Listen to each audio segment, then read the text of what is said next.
సూర్య 1967లో పూణేలో జన్మించాడు. ఆయన డబ్బింగ్ ఆర్టిస్టుగా పనిచేస్తూ చిత్ర పరిశ్రమకు వచ్చాడు. సూర్య చెన్నైలో ఉన్న పద్మశేషాద్రి బాలభవన్లో చదువుకున్నారు. ఇంటర్ అయ్యాక లయోలా కాలేజీలో బీకాంలో చేరాడు. డిగ్రీ చదివే రోజుల్లో డైరెక్టర్ వసంత్ తను తీయబోయే అసురాయి సినిమాలో హీరోగా ఆఫర్ ఇచ్చాడు. ఎందుకంటే సూర్య ఆయన ఫ్రెండ్. అయితే సూర్య దాన్ని తిరస్కరించాడు.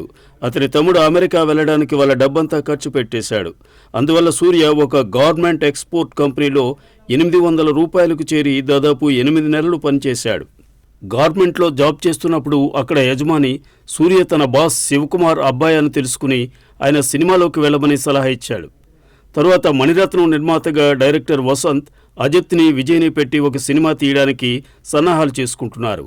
అంతా ఓకే అయ్యాక అజిత్కి డేట్స్ అడ్జస్ట్ కాక సూర్యను పెట్టుకున్నారు. సినిమా షూటింగ్ పూర్తయిపోయింది. సూర్య తన క్యారెక్టర్ బాగా చేశాడు. తరువాత శరవరన్ పేరు అంత బాగా లేదని ఆ పేరును సూర్యగా మార్చారు. అది తమిళ్ సినిమా. సూర్య నటించిన చాలా తమిళ సినిమాలు అన్ని పెద్దగా విజయాన్ని అందుకోలేకపోయాయి. అప్పుడు రఘువరన్ మంచి సలహా ఇచ్చాడు. తండ్రి పేరు చెప్పుకుని వేషాలు సంపాదించడం కాదు, నటుడిగా నువ్వు ఇమేజ్ ఏర్పరచుకో, అప్పుడు నిర్మాతలే నీ దగ్గరకు వస్తారని సలహా ఇచ్చారు రఘువరన్.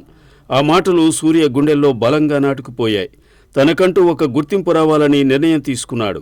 ఎంతో శ్రమించాడు. ఆ సమయంలోనే బాలా సూర్యకి ఒక కథ చెప్పారు. బాలా చెప్పిన కథ లైన్ సూర్యకు బాగా నచ్చింది. సినిమా పేరు నందా. షూటింగ్, పోస్ట్ ప్రొడక్షన్ మిగిలినవన్నీ పూర్తయ్యాయి. 2001లో ఈ సినిమా వచ్చింది. ఈ సినిమా సూపర్ డూపర్ హిట్ అయింది.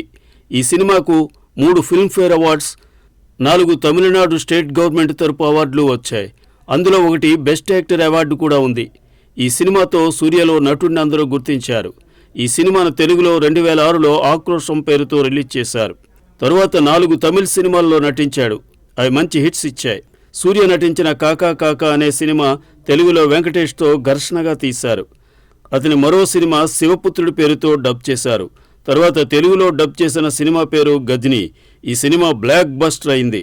ఈ సినిమాతో సూర్యకి తెలుగులో విపరీతమైన ఫ్యాన్ ఫాలోయింగ్ ఏర్పడింది. అలాగే మార్కెట్ కూడా పెరిగింది. తరువాత సూర్య వెనుదిరిగి చూసుకోలేదు. తరువాత తెలుగులో కూడా నటించాడు. సూర్య ఇంకా బ్లాక్ బస్టర్స్ అందిస్తాడని ఆశిద్దాం.